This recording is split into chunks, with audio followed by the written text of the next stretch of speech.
Hello दोस्तों, स्वागत है आपका हमारे YouTube चैनल कॉमिक फैन पर। चलिए दोस्तों शुरू करते हैं। नारी शक्ति की प्रतीक शक्ति और वंडर मैन परमाणु की ये धमाकेदार कॉमिक्स आ शक्ति आ परमाणु का दूसरा भाग। चलिए शुरू करते हैं। सेकंडों में समुद्र के ऊपर थी शक्ति। तुझे पानी की असीम गहराइयों में ले जा रही हूँ, जहां से तू वापस नहीं आ पाएगा, क्योंकि पानी के अणुओं को तू नष्ट भी करेगा तो भी समुद्र में इतना पानी है कि तू सारे पानी को फिर भी नष्ट नहीं कर पाएगा।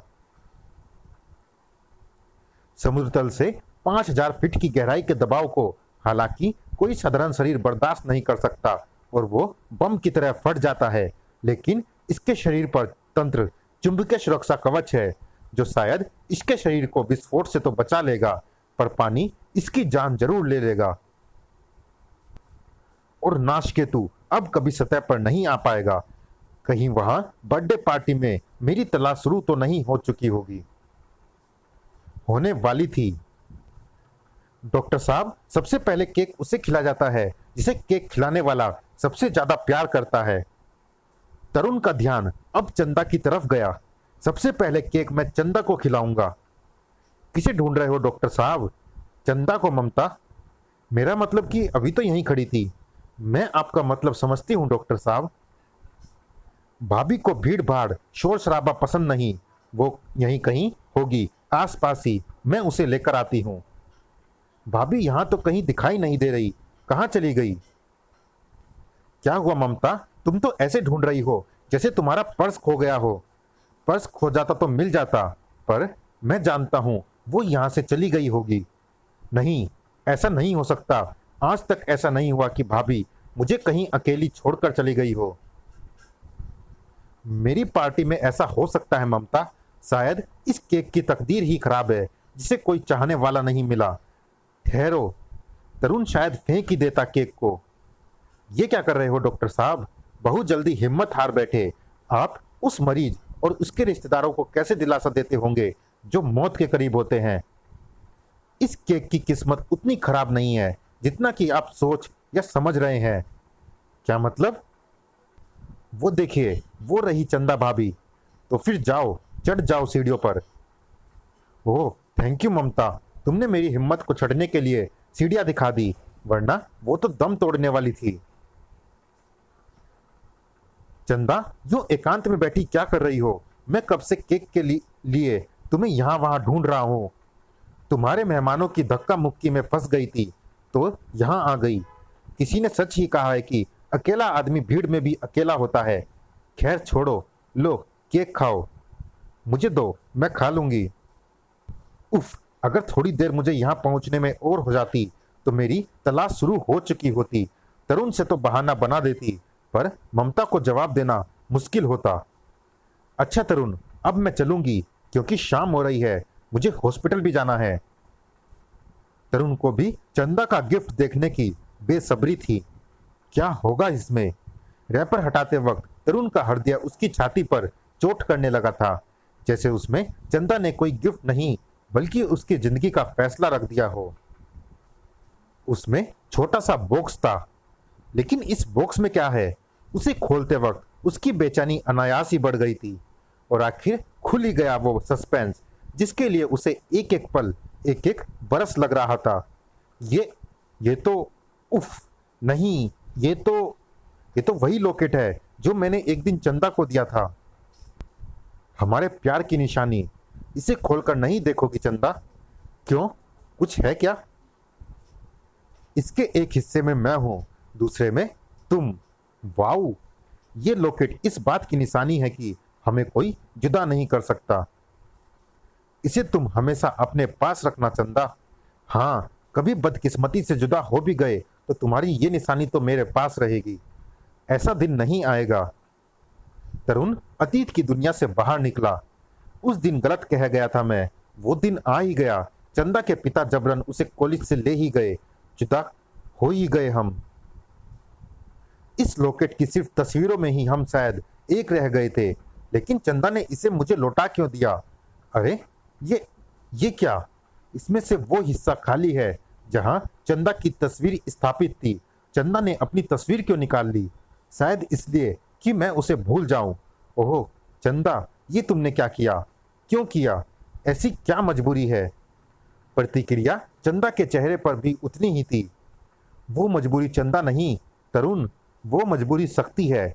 अगर मुझे शक्ति के अस्तित्व को बचाए रखना है तो मुझे तुमसे दूर रहना ही होगा, क्योंकि चंदा तुम्हारे पास आएगी तो सबसे ज्यादा मेरे निकट रहने के कारण तुम पर एक ना एक दिन शक्ति का भेद खुल सकता है, और मैं तो अपने साए पर भी ये भेद खुलने देना नहीं चाहती। यही वक्त की नजाकत भी है। अरे ये भीड़ क्यों लगी है? हमारे घर में पुलिस क्या कर रही है भाभी? जरूर कुछ अनहोनी घट गई है। मैं जानती थी कि यहाँ कुछ ऐसा ही माहौल होगा, पर मुझे शीना की चिंता हो रही है। मैंने परमाणु को उसे ले जाते देखा था। कैसी होगी वो? जल्दी ही ममता को भी सारी कहानी का पता पुलिस के जरिए लग चुका था। और ओह गॉड, शीना किस हाल में होगी? हमें उसकी सलामती की दुआ करनी चाहिए और फौरन हॉस्पिटल शीना के पास पहुंचना चाहिए। इमरजेंसी कॉल पर डॉक्टर तरुण भी वहां पहुंच चुका था। ओह गॉड, इसका चेहरा सचमुच किसी लाश की तरह सड़ रहा है। घाव पर किसी दवा या इंजेक्शन का कोई असर नहीं हो रहा। इंस्पेक्टर विनय का सीना जार जार रो रहा था। कुछ भी करो, कोई भी तरीका निकालो डॉक्टर तरुण, लेकिन इसे अच्छा करो डॉक्टर, क्योंकि इस शहर में इस वक्त तुम जैसा एक भी कॉस्मेटिक सर्जन मौजूद नहीं है।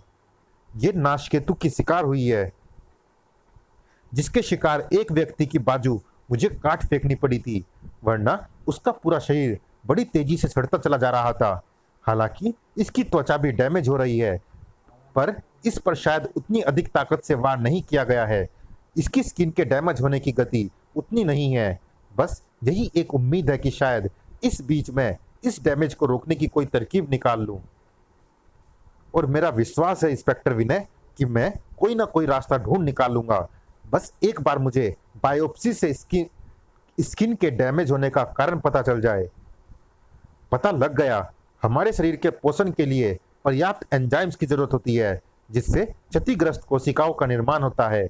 बीटा डीएनए पॉली मरेज एंजाइम की सक्रियता कोशिकाओं के निर्माण व पोषण के लिए एक आवश्यक तत्व है। नाशकेतु के वार ने इसके शरीर में मौजूद इस एंजाइम को निष्क्रिय कर दिया है। इस एंजाइम के अलावा इसका एक अन्य सहयोगी एप्सिलॉन डीएनए पॉलीमरेज भी कोशिकाओं के पोषण व निर्माण का दायित्व निभाता है। अगर इन एंजाइम्स की भरपूर मात्रा बाहर से इसे दे दी जाए तो मुझे उम्मीद है कि चाहे ये ठीक ना भी हो, पर इसकी स्किन का नष्ट होना रुक जाएगा। मैं ये कोशिश करूंगा, अगर इसकी स्किन का खराब होना भी रुक जाए तो भी हमें अपने आप को लक्की समझना चाहिए इंस्पेक्टर विनय, क्योंकि उसके बाद इसका चेहरा मैं कॉस्मेटिक सर्जरी से ठीक कर दूंगा। मैंने अपना काम कर दिया है, अब हम इंतजार करने के अलावा कुछ नहीं कर सकते। चंदा की स्तब्ध निगाहें शीना के बदसूरत हो चुके चेहरे पर ही टिकी थी। नाशकेतु को मैंने एक आसान मौत क्यों दे दी? उसे भी तड़पा तड़पा कर मारना चाहिए था। शायद उसकी पुकार सुन ली गई थी। हा हा हा, मैं लौट आया, मैं फिर लौट आया। शक्ति का ये भ्रम तोड़ने की मुझे कोई कैसे भी मार सकता है, मुझे कोई कैसे भी नहीं मार सकता।